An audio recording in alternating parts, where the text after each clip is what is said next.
আপনাদের মনে একটা প্রশ্ন থাকে না, থাকতে পারে না, যে যখন ট্রেনের চালক ঘুমিয়ে যায়, ঘুম তো আসতেই পারে, মানুষ হিউম্যান মানে ফেইলর, যখন ঘুম চলে আসে দুইজন থাকে, একজন হচ্ছে এলএম, আরেকজন হচ্ছে সহকারী মানে এএলএম। দুজনে যদি ঘুমিয়ে যায় রাত 1টা 2টা বাজে, তখন কি হবে? তখন কি মানে বড় ধরনের কোনো ক্ষতি হবে, অ্যাক্সিডেন্ট হবে? রেলকে আমি থ্যাংক ইউ জানাই যে সুন্দর সুন্দর ইঞ্জিনগুলো মানে আমদানি করা হচ্ছে। এই ইঞ্জিনে এমন একটা সিস্টেম চালু করা আছে যে আমি ট্রেন চালাচ্ছি চালাচ্ছি ধরেন আমার সহকারী এলএম ঘুমিয়ে গেছে, হঠাৎ করে আমিও ঘুমিয়ে গেলাম। এখন ট্রেনের মধ্যে এমন একটা সেন্সর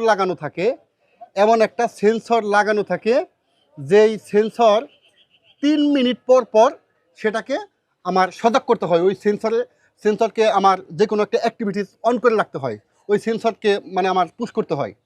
যখন 3 মিনিট পরে আমি ওই সেন্সরকে কোনো নিউজ দিব না, ফিডব্যাক দিব না, তখন ট্রেন অটোমেটিক আস্তে আস্তে আস্তে আস্তে ব্রেক হয়ে যাবে। তার মানে 3 মিনিট পর পর একটা ওই সেন্সরকে আমাকে পুশ আপ করতে হবে বা তাকে মেসেজটা দিতে হবে। যদি আমি মেসেজ না দিই 3 মিনিট পরে কি হবে, আস্তে আস্তে আস্তে আস্তে ট্রেনটা অটোমেটিক ব্রেক হয়ে যাবে, আমার এখানে অ্যালার্ম বাজতে থাকবে। এতে করে যে দুর্ঘটনা রোধ হবে। থ্যাংক ইউ বাংলাদেশ রেলওয়ে সুন্দর সুন্দর ইঞ্জিনগুলো আমদানি করার জন্য। ভবিষ্যতে আরও উন্নত প্রযুক্তি আমরা দেখতে পাবো। ভালো থাকবেন সবাই। আল্লাহ।